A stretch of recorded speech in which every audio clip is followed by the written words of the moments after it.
Recorded live. Good morning, good afternoon, or good evening, wherever you may be across the nation or around the world. Once again, you are listening to the VMware Communities Roundtable Podcast. This is podcast number 694. My name is Eric Nilsson, and with me today, I have no co-host today because today is June 19th or 18th, they call it, and it is a holiday for a lot of people, but we're doing the podcast, as always, Wednesday, June 19th, 2024, 12 to 1, as always. Happy to say the color of the bay today is beautiful, nice light green. The Silicon Valley weather is beautiful. It is the right time of year, June. It's not too hot. It's not too cold. We're right in that Goldilocks space of living in Northern California. So good to be here. You know, today is a great show. We're going to be talking about VMware Explore. We do this every year. We get the events team on to hear what's new and just remind us of all the work they do. So we've got Sandra Hahn, Maryam Scoble, and Amanda. I don't know how to say Amanda's last name, so I'm not going to say it. We'll get to her in a minute. This is the events team. These are the people that make it happen. They're the leadership of a lot of the programs. We'd love to have them on the show, talk about what's happening. There's a lot of good stuff happening this year, as we've been talking about Explore on the last multiple podcasts. If you haven't registered, go register. It's going to happen. It's going to be fun. Let's talk a little bit about the news, and then we'll get to our guests. So in the news, well, obviously Explore, I believe Schedule Builder is open now. So you can go in not Schedule Builder, Content Calendar. Can't make any mistakes when it comes to Explore with these guys. But Content Calendar went live, and everybody should know that. Schedule Builder's coming and up and coming. I'm sure they'll tell us about that when we get to them. Content Calendar is out. Sessions are out. The community sessions are up. The code sessions are up. The community sessions are up. The hackathon got announced this morning. You can go register for the hackathon if you want to be on part of a team. This year, we got a great location. We're right in the Venetian, in the main hallway. So we're super excited about that. We got good investment. We got food. 7 to 12 on Monday night will be the hackathon. There's a community party going out on Tuesday. Watch for that. It's for community leadership, vExperts, VMUG, Brad. We're going to invite Broadcom executives. We can't commit to who's going to be there yet, but we got invites out to, the leadership of Broadcom, and we're excited about that. Hawk has been to several community events, and we certainly haven't invited him to this one. That's going to be on Tuesday night. Wednesday night's the party. We'll talk to the Explore team about that. They're always cagey on what's going on, so can't wait to hear from them. And then Thursday, I think it goes till midday on Thursday, or till 11 or something like that. Early day on Thursday, but we'll still be open. We will be in the hub as always, the community theater, both the code, the community theater, as well as the blogger tables, the entryway. We've got VMUG in the hub this year, and we also have Code Labs. As always, we're going to focus on PowerShell this year with VCF. So exciting times. Fun to be part of Explore. And I think that's mostly the big news of the day is we're ramping up with everything Explore now. If you haven't registered, go register. Get yourself to Vegas. There's cheap hotels. There's reasonable hotels. The hotel blocks are great. Everything is good. And without any more news, because we're going to talk about Explore, let's get to our three guests and talk a little bit about what they've been working on this year. So we have Sandra, Maryam, and Amanda. Let's just go around the room. We do the 30-second elevator pitch. Sandra, how long have you worked at VMware, and what do you do? Yeah, so I have been here 12 years. I had a lot of different roles while I've been here, but most recently, last 4 years, I've been working on the corporate events team. And I get the opportunity to work with this amazing group of people to put on an event for all of you. We're very excited. That is what I do. Good. We'll switch down to Maryam. Maryam, you've been here a long time as well. Maryam Scoble, how long have you been at VMware, and what do you do? I started about 6 years ago, and I've just been concentrating on event content. I love it. I'm excited. Like you said, the content catalog just launched, and we've got a lot of great sessions. So this is an exciting time for content and events for us. Fantastic. And Amanda, to you as well, I think you get to do all the other stuff. So we got Maryam doing content, we got Sandra running the whole show, and then Amanda, you run everything else that's not content, it seems like. Tell us a little bit about how long you've been at VMware and what do you do? I've been at VMware for 10 years or since the AirWatch acquisition, and I have been doing events the whole time. VMworld and now VMware Explore and everything operations. If it happens and if it's planned, it's on my team. Sweet. Nice.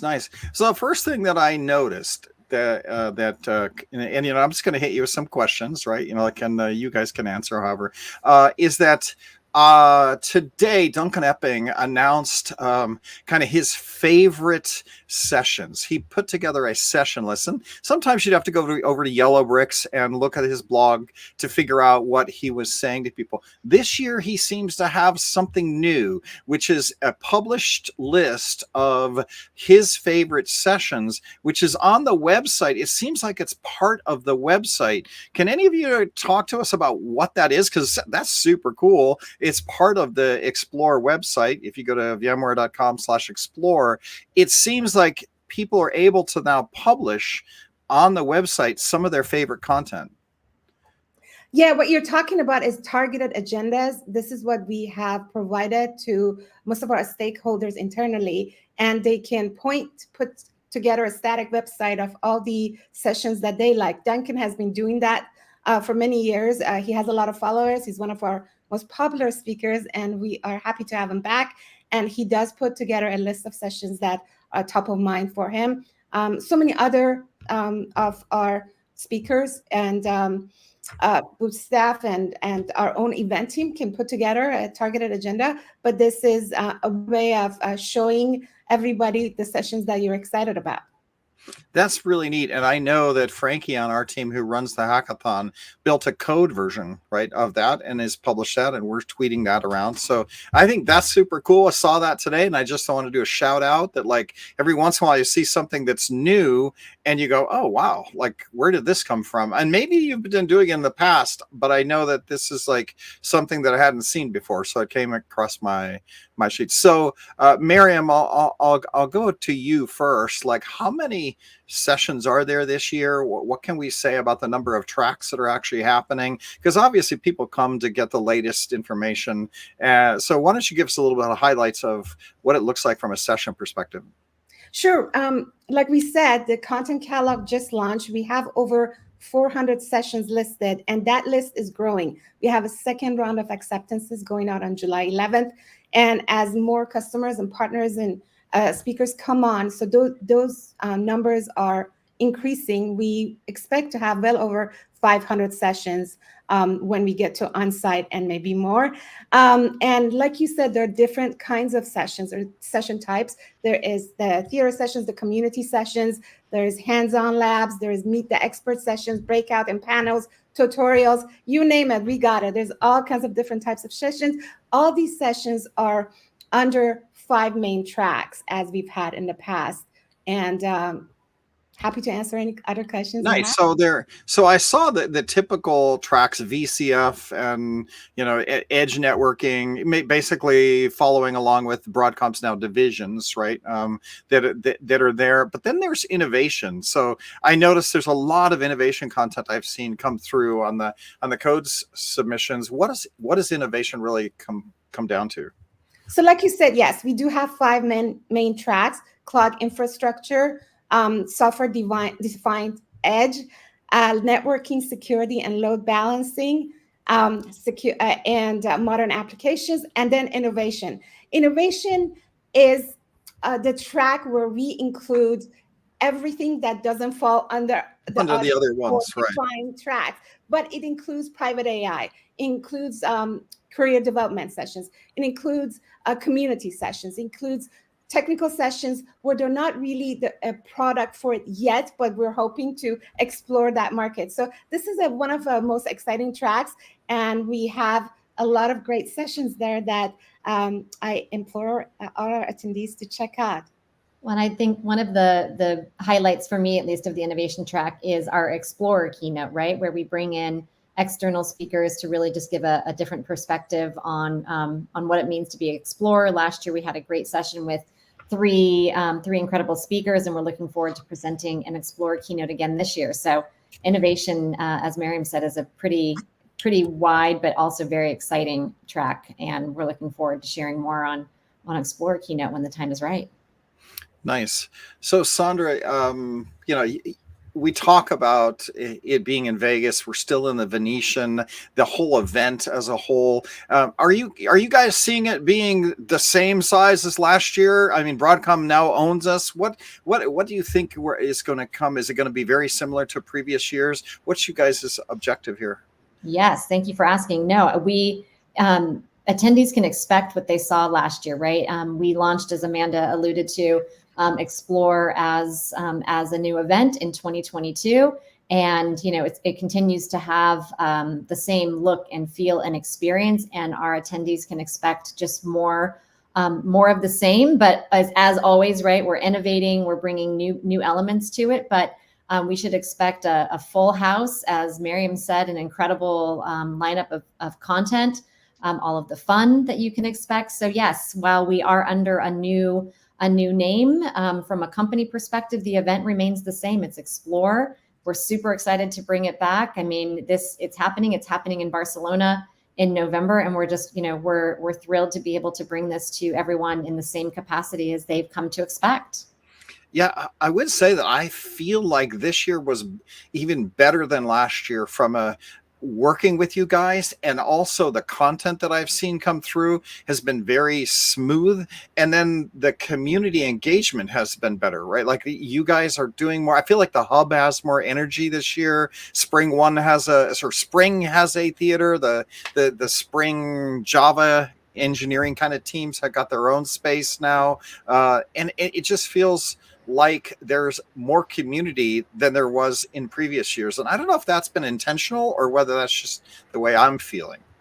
Well, I love that you're feeling that way. And I think Amanda probably has some comments here, but I would say our intent this year was for this to be as attendee led as possible, right? So what is everyone looking for? What do they want to hear? I mean, there's the People Choice Awards, which I know we've done, but just really trying to make more noise around delivering what the attendees are asking for. And Amanda, I'll pass it to you because you've been behind a lot of this, but I'm glad, Eric, to hear you say that you're feeling it, because it certainly is intentional. Yep, and you'll feel it as soon as you enter the event this year. We are kicking off Monday morning.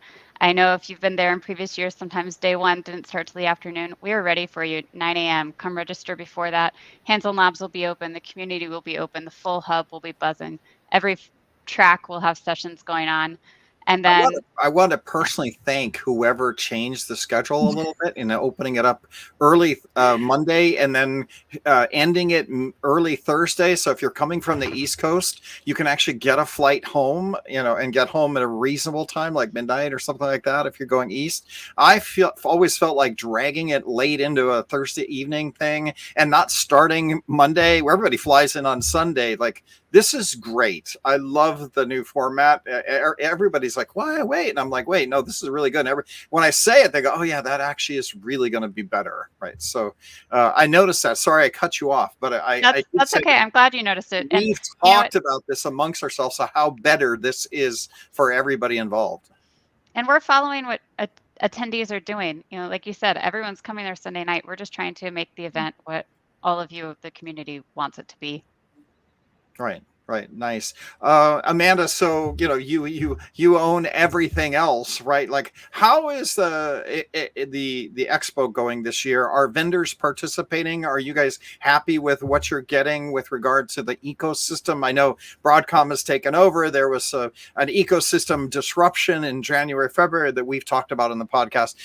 We believe that's recovered. We've seen a lot more activity with partners coming in. What are you guys expecting in the expo this year? Thank you. So we've got our expo sales open right now, and I'd actually like to say that we have a wonderful slew of partners, and you can check out the website for that list. But Google Cloud, Intel, Microsoft are in at that top level, our diamond sponsors. We've also changed up our events in the expo. You've always been to the welcome reception. Now we've got the Expo Bash and a last call on Wednesday night in the expo. There'll be a lot of energy there. that theater and the expos all the way at the front. You don't need to go through the back, come in, get your session, then go visit the booth and learn more. And of course, we've got the Broadcom booth there.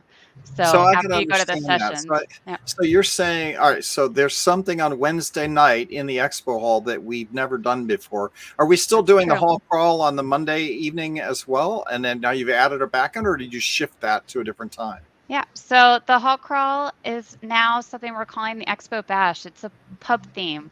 So come hang out Tuesday there. And then Wednesday is net new with the last call event.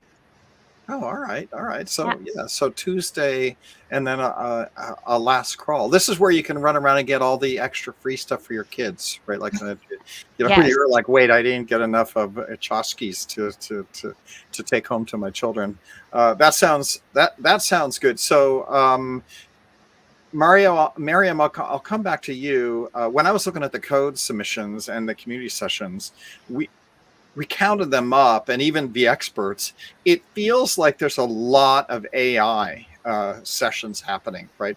Are you guys seeing that? And how do you balance the number of sessions that VCF and AI gets versus Tanzu? And how do you do those allocations? So if I'm interested in not AI, how do I feel happy that there's a lot of good content for me?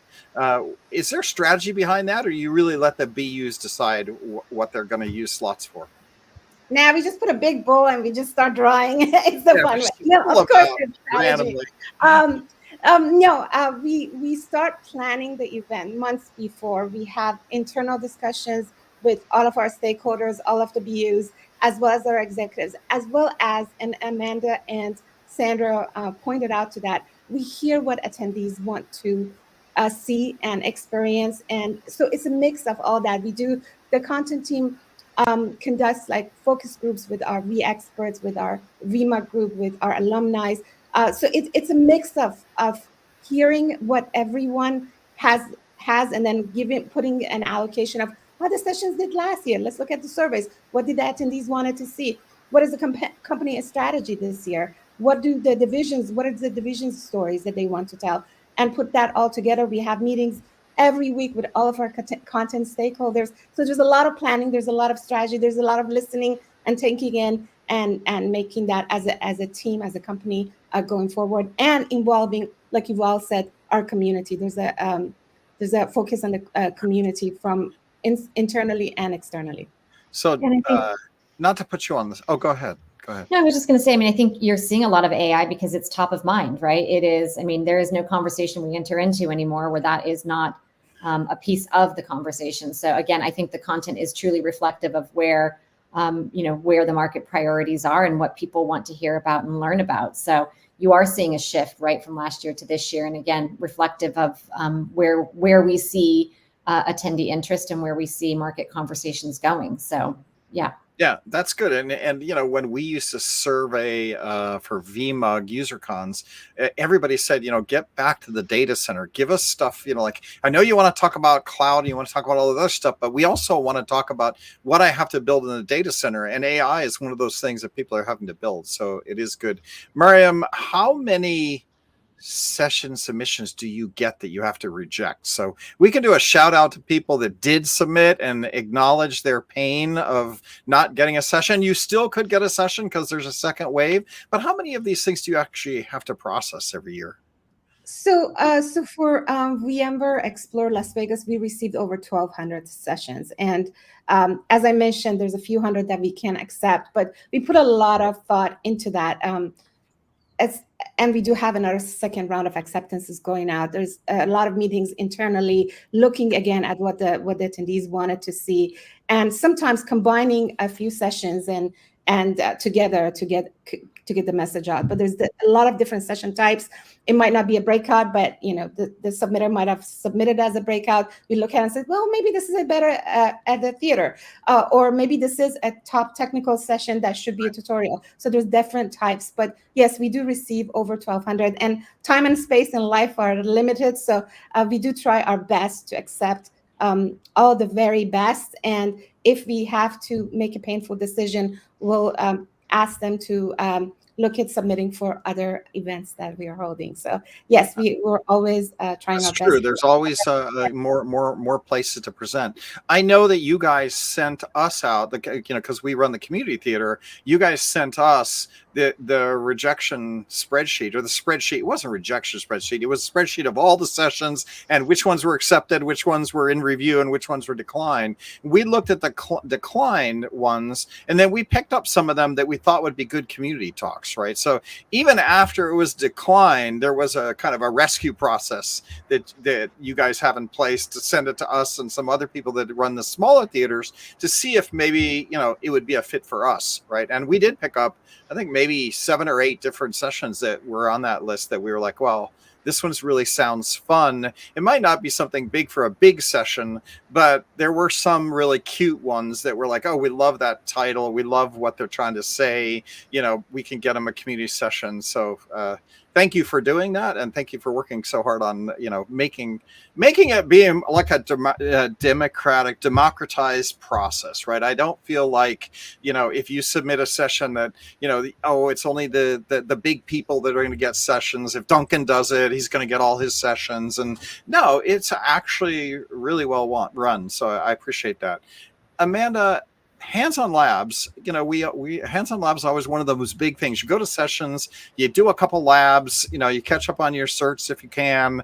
Do you know if they're going to do cert testing this year? 1, 2, I assume you're going to have hands-on labs. 2, are they going to do cert testing at all? And then 3, what was my third one? Odyssey. Are they going to do any kind of gamification and HOL like they did in the past? So maybe a little bit of HOL summary here. Yep. So I'm going to start actually with certification. Yes, we do have certification testing on site. When you register for the event, you can go ahead and purchase your certification exam at a discount, which you'll take on site. That room is there. It's quiet. It's ready for you to get certified. So yes to that. And hands-on labs, of course, they're back. We've got the instructor-led workshops as well as the self-paced, so you can come and take those labs based on what works best for you or for your schedule.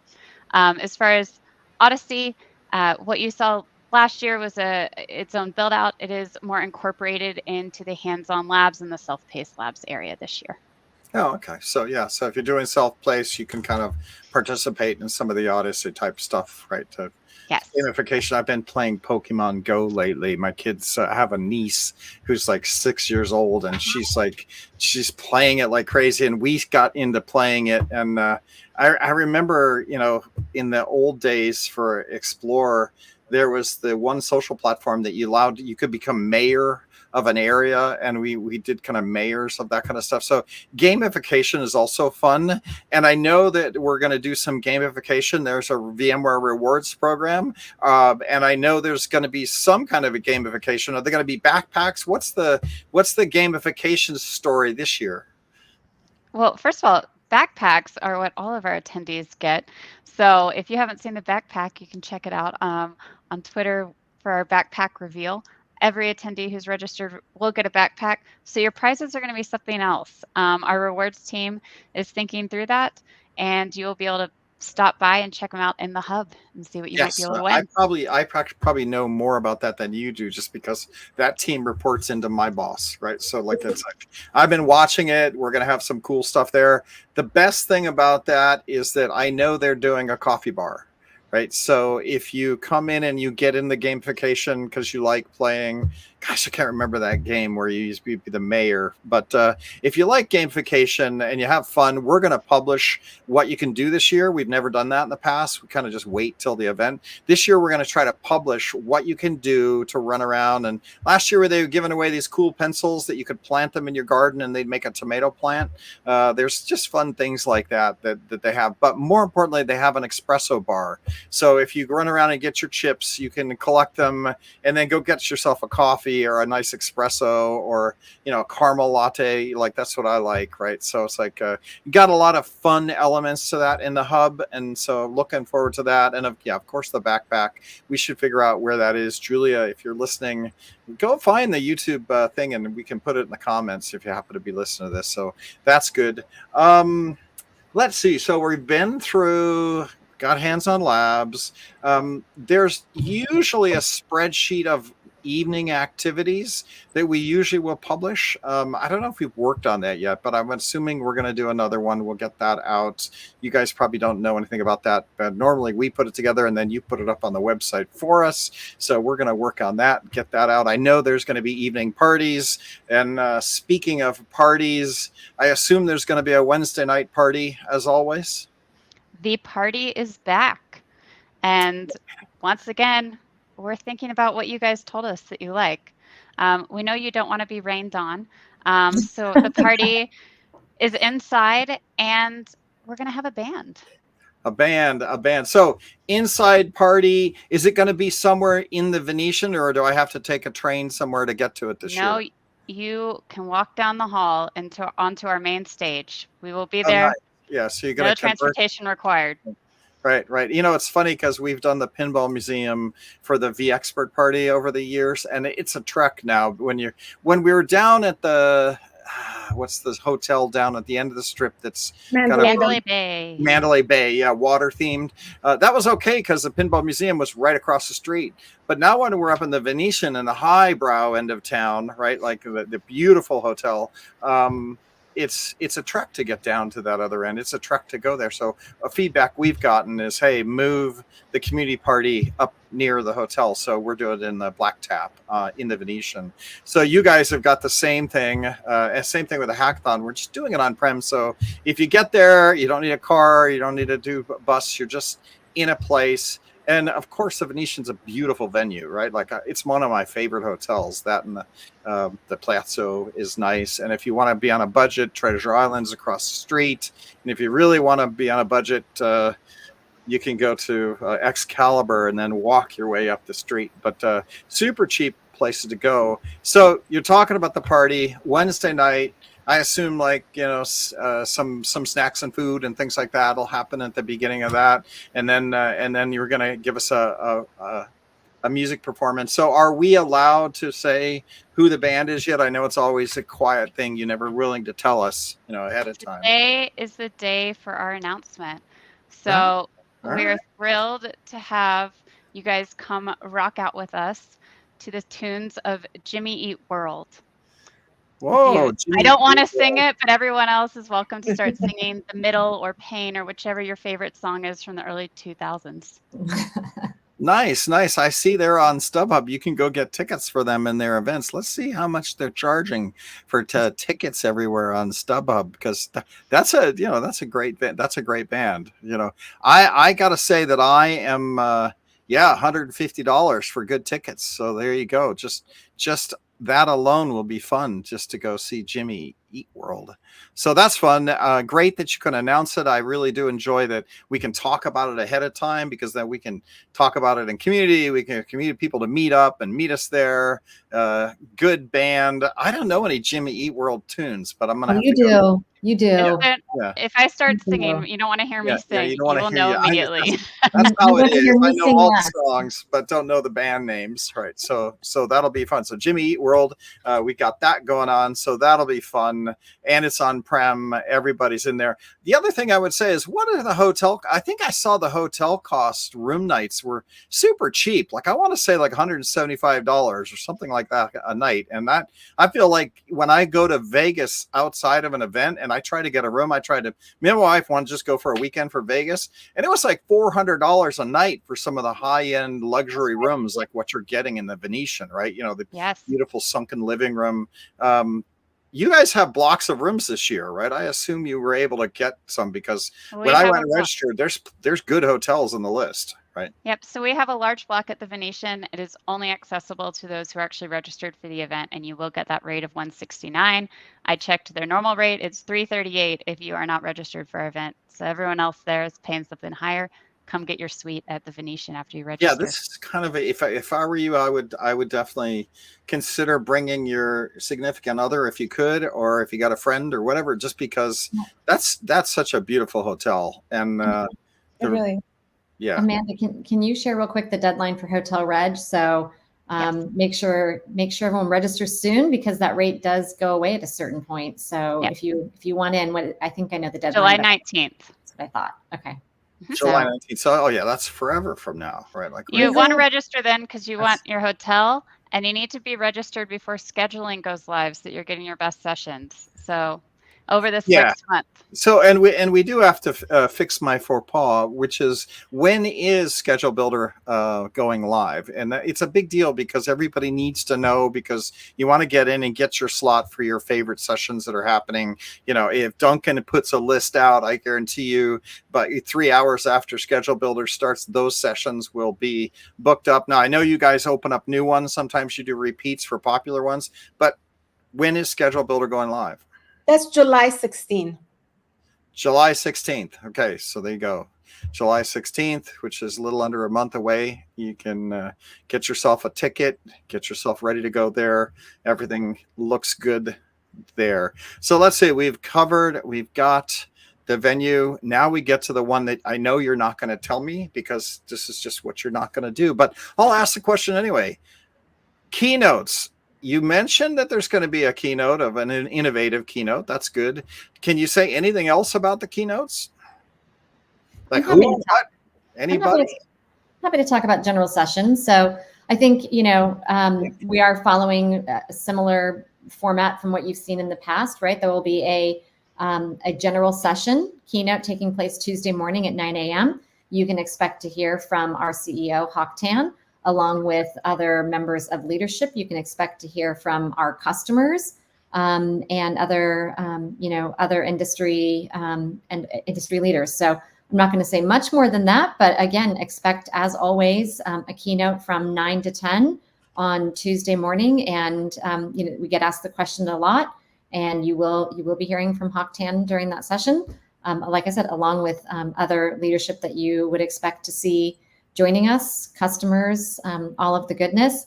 And then, as I shared, we are bringing back what we launched last year, which was the Explore keynote. So these are our external speakers, our luminaries coming in just to really kind of, it's a moment for you as an attendee, right? To actually just reflect and think outside of the box. So this is nothing to do with our technology, and this has everything to do with just taking a different lens on life, every pun intended here, as an explorer, and thinking, seeing life through someone else's lens for just a moment and learning more about their exploratory mission. So we're excited to bring that back again this year. And yeah, as you mentioned earlier, we have other big sessions that we're looking forward to for partners and spring and other places. So there's other bigger sessions that people can plan to attend, but general session will take place as always. Eric, I have a question for you. You made my mind rewind. Was it Foursquare? Was Foursquare the check-in game? Yes, where you can become that's the mayor? what it was. Thank you. Yes. I've been waiting for a Foursquare because I'm playing Pokemon Go now, right? And it has an augmented reality version where you can put your Pokemon on the floor and it'll walk with you and do weird things. And then they have what they call gyms, which are just destinations that are branded by Starbucks and as you go up and down the street, or you go to by your local church, there'll be a branded icon in your Google map. So unlike Foursquare, that doesn't really give you a map of everything, they've built their app with a physical map, so it sees you walking, it knows exactly where you are, and then it projects things, and it's like a next generation Foursquare. And I feel like we need to do that. Probably not this year, but by next year, I'm going to see if we can get a community map going that could have like a GPS map so that I could see where I am in the venue and then walk around. If I want to see the IBM booth, I could walk over to the IBM booth and there it is. It's almost like we should do a Pokemon Go version, just build Pokemon Go maps at the venue because it is really interesting and fun to have the maps tied together with destinations and spaces. And then you can battle to see who's going to own the gym, or you and a team of people, much like Foursquare used to do, where you could own a particular area. And we did that at Explore back in 2000. I want to say 7 or 8 when that was popular. We had little town owners of the various places at Explore. So a lot of fun there. So thanks for remembering that and taking me back, because it is super fun, which is gamification is fun anyway. And it makes learning fun. It makes working fun, right? It's like, you're still going to learn. You're still going to do hands-on labs. Yeah. Well, Eric, you talked about fun, and I just want to come back to that for just a moment, right? So that is why everyone comes to an event, right? I mean, we can learn in lots of different places, but you know, part of what we can expect at Explore is that opportunity to have fun with our peers, right? That moment to network, that moment to connect. So content, huge core component of what we're doing. But, you know, this team does spend a lot of time thinking about what is that experience, right? What is the experience on site for our attendees? And so I just want a reminder that we've spent a lot of time talking about the nuts and bolts, but at the end of the day, right, when you step through that gateway, you're stepping into Explore, and you know we're looking forward to seeing everyone there and having that moment to experience the fun, whether it be in the hub, whether it be at the party, whether it be in the expo, whether it be in the sessions. But you know, come join us. We're looking forward to the fun, and the team is working on all those surprises that you'll see when you get on site to make sure that we all have fun together. So I just did want to touch on that for a moment, of a reminder of what it's like and what it feels like when we all come together. Yeah, it is good to remember that taking a break from running a data center or being in a core job like this it's actually rewarding, fun, and educational, all wrapped up into one, which helps your job back at home, right? Running your data center, but at the same time gives you that moment to just step outside and envision where you can go to innovate, right? To think, Learn from your peers, connect with your peers, right? Get all of those different viewpoints. And I didn't want to lose sight of that in our deep dive, a reminder of why we all come to an event like Explore. Yeah, absolutely. I thought it was for beer drinking, but that's part of the fun, Eric. Yeah. I mean, that's one of, in the checklist. The definition of fun. Got it. Right.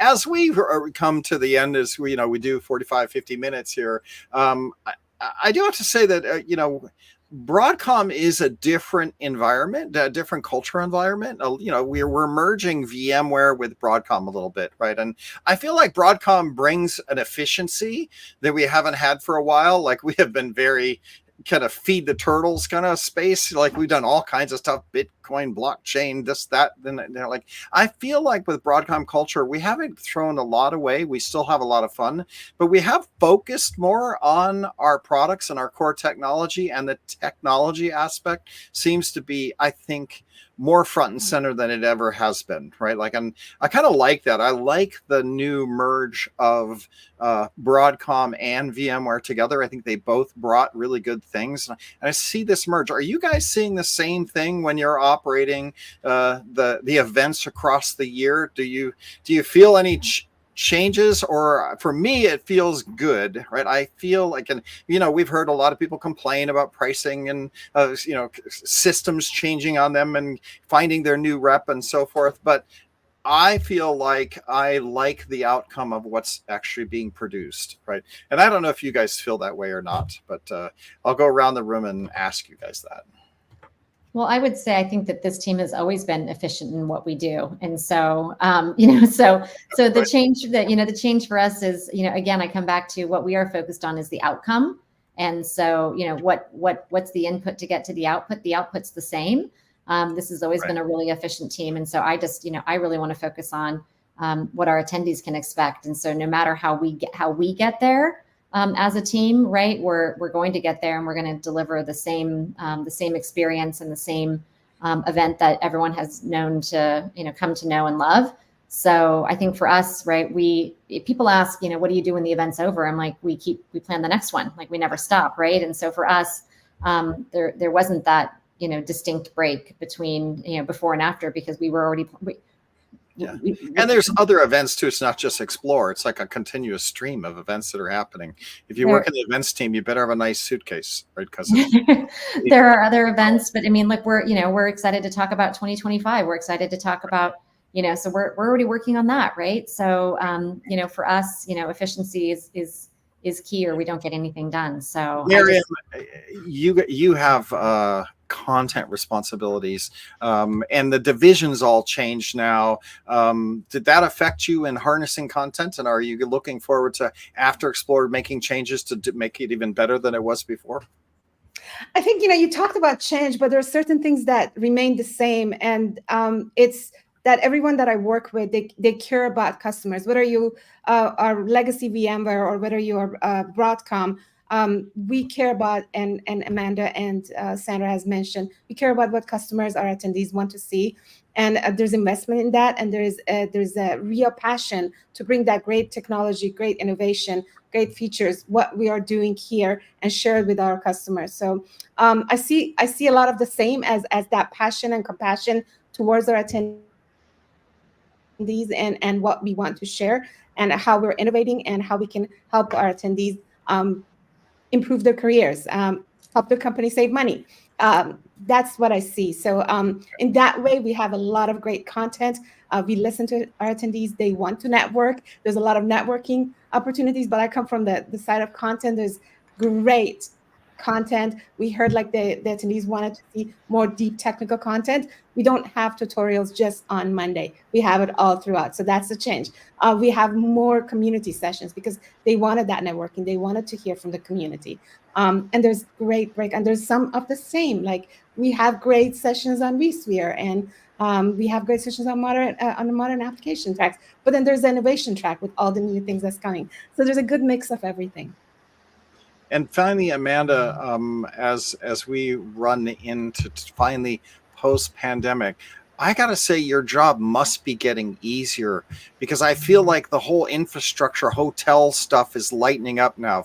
I feel like the pandemic shut everything down, and it was impossible to get hotel rooms. It was impossible to get flights. Everything was overbooked, over expensive. A craft of coffee costs $700, right? Are you seeing any relief in this now that COVID is kind of winding down and like the hotel infrastructure seems to be coming back to normal? Or is it Sandra's like, no, it's still completely messed up? I don't think it's messed up. I think the world opened up and everyone's back, and so everybody wants to go out and get out and do stuff, and so that flights are still full. Hotel, we keep reiterating, register now, but register now, because you're going to be paying $350 a night if you don't get it done before the block sells up, because there is demand, right? There's demand. There's demand. So there's demand for the flights. There's demand for the hotel rooms. No, we're not seeing that it's just la-di-da, take your time. We are seeing that, we are booking all of our events years out, right? Because we are making sure that we're getting the time and space that we want, because if we don't, somebody else does. I actually don't, what you're saying, I see the exact opposite. I see the demand getting harder and harder. That's what my wife tells me when she says, it costs me a lot of money to go on vacation, honey.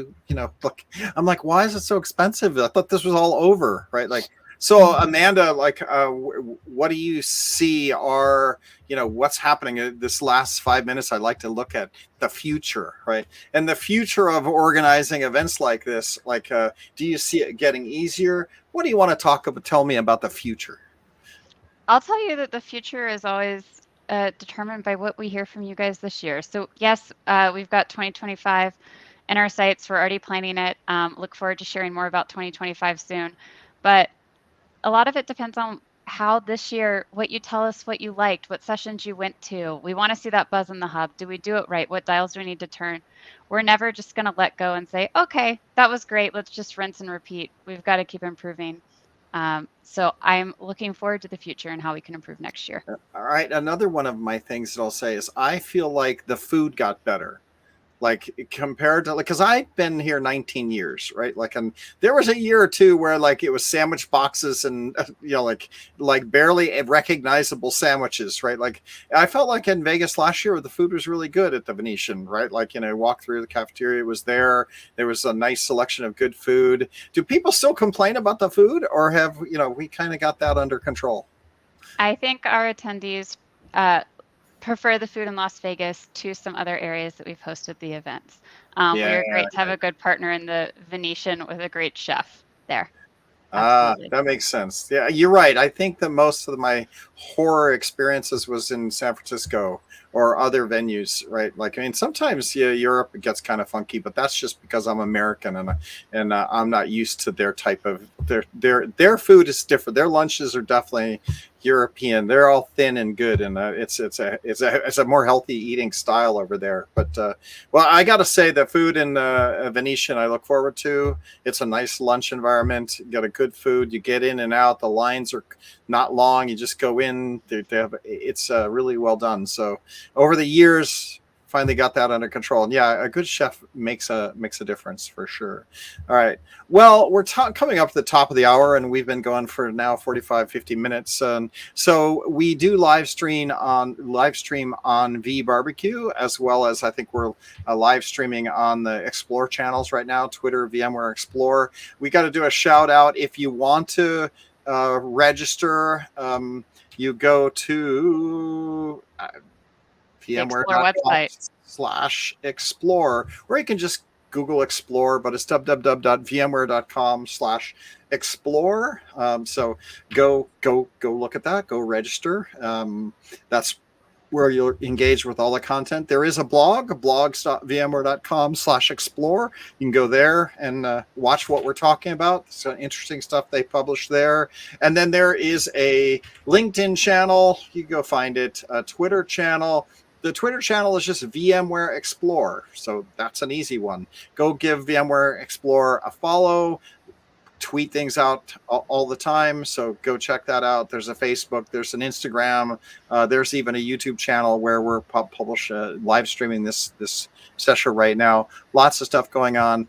That does recorded sessions will go up on the website after the event, I assume. As always, I don't know if they record everything these days, or whether you just record some of them. I can't remember how that goes these days. We're Maryam? recording most of our breakout sessions, and they will be available 24 hours after they take place on the on-demand library. So fantastic.